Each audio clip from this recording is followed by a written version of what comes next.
Olá, sou Clóvis Alvarenga Neto, professor de Gestão da Qualidade do curso de Engenharia da Produção na Univesp. Na videoaula de hoje, nós vamos falar sobre vertentes da qualidade e produtividade. Nós vamos falar da gestão da rotina, do desdobramento de diretrizes e da gestão por macroprocessos. Vamos lá. Esta figura aqui, ela quer representar um organograma que tem aqui a alta direção, o presidente, que seja, com a sua diretoria aqui embaixo e os vários departamentos. Ora, uma abordagem que se pode ter para a qualidade é aquela chamada de gestão da rotina, trabalhando efetivamente no quê? Eficiência das atividades e melhorar cada uma das atividades que são executadas na organização, usando grupos de melhoria e trabalhando melhorias localizadas. Boa parte dos trabalhos de círculos de controle de qualidade seguiu esse caminho. Então, ele trazia melhorias numa área, melhorias noutra área, melhorias no departamento. Em vários lugares, a gente falava em melhorias. Esse modelinho aqui, mais tradicional, talvez a gente possa falar assim, na qualidade é o que fala da gestão da rotina. Muito bom. Uma das deficiências importantes desses trabalhos, uma das limitações importantes disso aqui, embora tenha tido a vantagem de envolver as várias pessoas na organização e até trazerem resultados expressivos para elas, uma limitação importante é que essa visão não enxergava necessariamente o cliente lá fora, as suas necessidades, os seus requisitos e o que eventualmente não estava sendo entregado adequadamente para ele. Por conta disso, surgiu uma outra abordagem que a gente pode chamar aqui de gestão pelas diretrizes.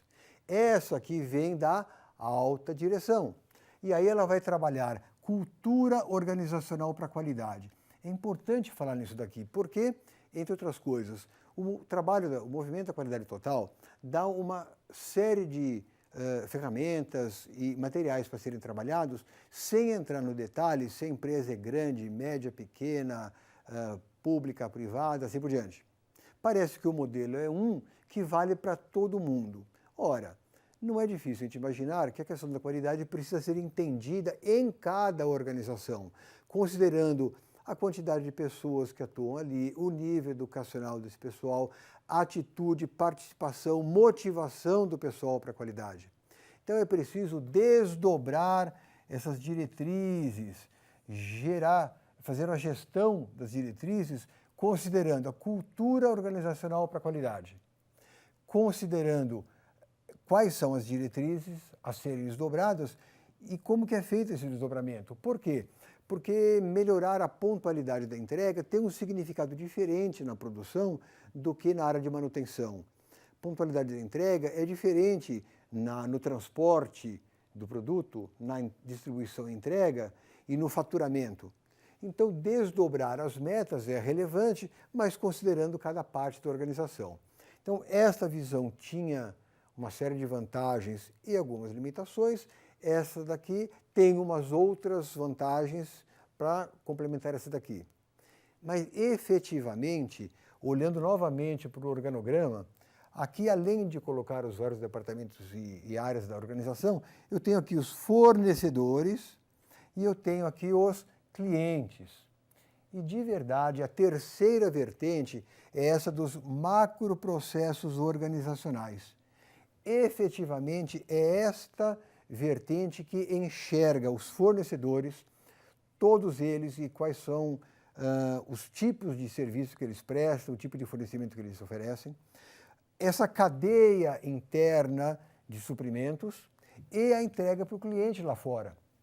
Então, esta visão é aquela que efetivamente, e a única que efetivamente enxerga o cliente, suas necessidades e requisitos, e vai trazendo isso para dentro da empresa até os fornecedores. Aqui, internamente, no fundo, é a cadeia cliente-fornecedor interno da organização. Já é uma primeira tentativa de olhar de forma mais horizontalizada esse tipo de relacionamento de qualidade dentro da organização. Essa visão de macroprocessos, ela olha efetivamente eficácia dos processos. os que dão um resultado, que dão um certo, que acertam no alvo. E ela promove efetivamente a visão de valor ao cliente. O que gera valor ao cliente? O que o cliente quer efetivamente? Falando parece simples, descobrir efetivamente quem são os clientes e o que cada um quer é que é o grande trabalho, o grande desafio, a dificuldade para se implementar a visão de macroprocesso nas organizações.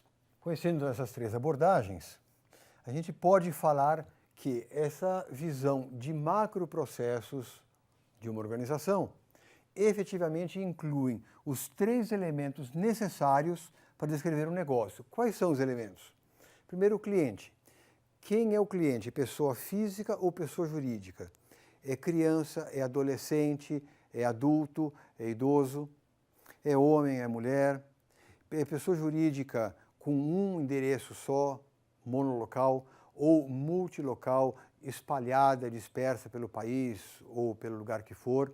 Então, essa abordagem de macroprocesso exige entender ou questiona quem são os clientes. Ela também permite a gente questionar ou determinar melhor qual é o serviço, qual é o valor a ser entregue ao cliente. O que ele aprecia, do que ele precisa, do que a empresa pode ajudar mais o cliente a ter bons resultados na sua atividade. E os processos de trabalho.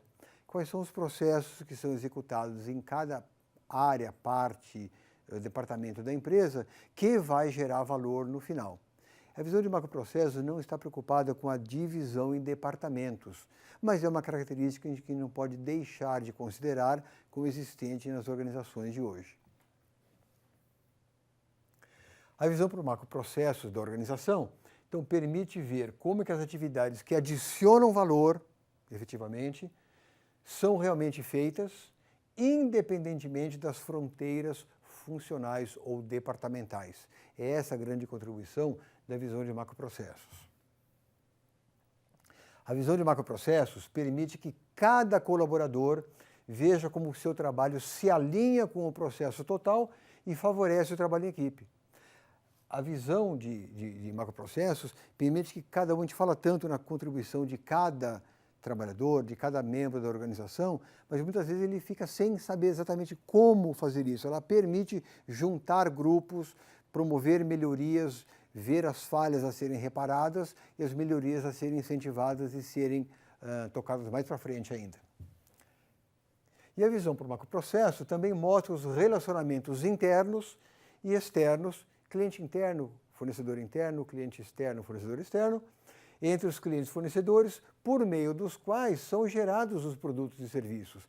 E nesse conjunto de relacionamentos internos e externos, de cliente e fornecedor, é que são geradas as ações, executadas as ações que geram melhorias de produto que vão resultar num melhor serviço entregue para o cliente.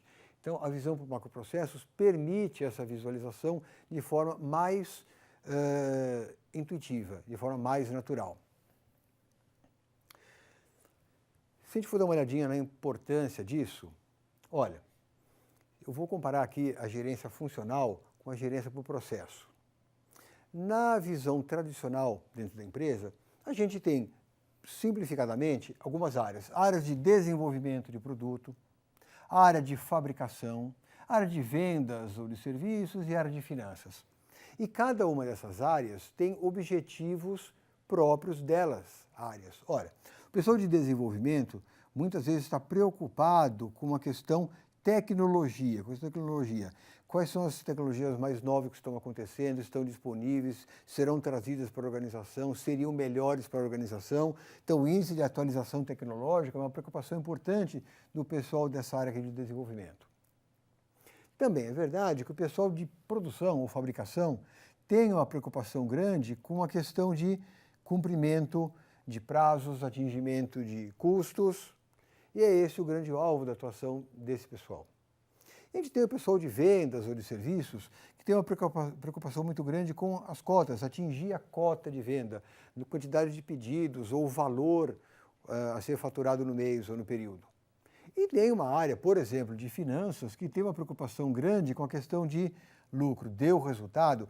Lucro é uma palavra complicada, né? Lucro que no curto prazo, médio prazo, longo prazo, mas são as visões que cada uma das áreas da empresa costuma trazer. Uma pergunta que se faz é, mas quais são os objetivos da organização? O objetivo da organização é tecnologia? O objetivo da organização é custo e prazo? É cota? É lucro? Talvez a gente possa falar melhor que, olha, eu tenho objetivos na organização que devem ser resultado, devem ser provenientes dos requisitos do cliente. Eu trago os requisitos do cliente para determinar mais claramente quais são os objetivos da organização. E para atender os objetivos da organização é que eu tenho processo de desenvolvimento de novos produtos e serviços, que eu tenho aquisição de materiais, que eu tenho comercialização de produtos ou serviços, ou seja, os objetivos da organização, eles são horizontais. Eles passam pelas fronteiras funcionais ou fronteiras departamentais. A visão de macroprocessos permite enxergar melhor isso daqui. E o processo de melhoria contínua? Bom, convém, a gente já comentou isso, convém que um dos objetivos estratégicos de uma organização seja a melhoria contínua dos processos, de modo a aumentar, enfim, o desempenho da organização e beneficiar as partes interessadas. Existem duas maneiras, pelo menos, fundamentais para conduzir o processo de melhoria. Quais são? Projetos de mudança por ruptura e atividades de melhoria contínua. O que significa isso daqui? Ó, se eu fizer um gráfico em que ao longo do tempo eu vou colocando os resultados de melhorias implementadas na organização, eu posso falar aqui, eu tenho um certo momento, eu começo um projeto aqui de melhoria, que sai de um certo patamar e atinge um tanto aqui, depois eu preciso manter e estabilizar esse patamar. Crio procedimentos, crio ferramentas e eu mantenho esse patamar. Passado um certo período, a gente coloca um novo desafio e fala efetivamente em melhoria. Depois eu preciso manter esse patamar ao longo do tempo, eu não posso deixar cair. Depois eu faço um outro trabalho de melhoria e eu preciso mantê-lo. Ora, essa visão aqui de escada efetivamente demonstra ou sugere que eu esteja tendo melhorias na organização. Eu faço um incremento e mantenho o que foi feito. Faço um incremento e mantenho o que foi feito. A análise do processo e a nova norma e procedimentos propostos devem manter esse ritmo de melhoria da organização. Isso aqui a gente chama de empresa escada. Efetivamente está melhorando ao longo do tempo. Os projetos de mudança por ruptura, na verdade, conduzem para a revisão e melhoria de processos, os existentes ou para a implementação de novos processos, e são usualmente executados por equipes multifuncionais que vêm de fora das organizações, da rotina, normalmente. E eu tenho as atividades de melhoria contínua, que normalmente são feitas em pequenos passos e são conduzidas pelas pessoas nos processos existentes. Então não é que precisa ser ou de um jeito ou de outro a melhoria da qualidade na organização, mas são duas grandes abordagens interessantes. Essa aqui da formiguinha, do qualidade todo dia traz saúde e alegria, e essa aqui em mais grandes saltos, com mais investimentos, muitas vezes vindas de empresa de fora da organização e promovendo mudança e melhoria na organização. Além desses aspectos, precisamos considerar ao longo do tempo o tamanho ou a frequência com que essas mudanças acontecem. Ora, a mudança por ruptura e atividades de melhoria, ainda que incentivadas na organização, veja bem, a mudança a grandes passos, ou mudança de ruptura, normalmente precisa de recursos externos, então ela acontece a períodos mais prolongados, mais distantes no tempo, e saltos de tamanho mais expressivo, mais relevante. Então, utilização de especialistas muitas vezes acontece, conduzidas normalmente pela alta administração. E uma outra abordagem, também importante, também relevante, com muitos casos positivos de resultados relatados na literatura e desenvolvidos nas empresas, é aquela dos melhoramentos a pequenos passos.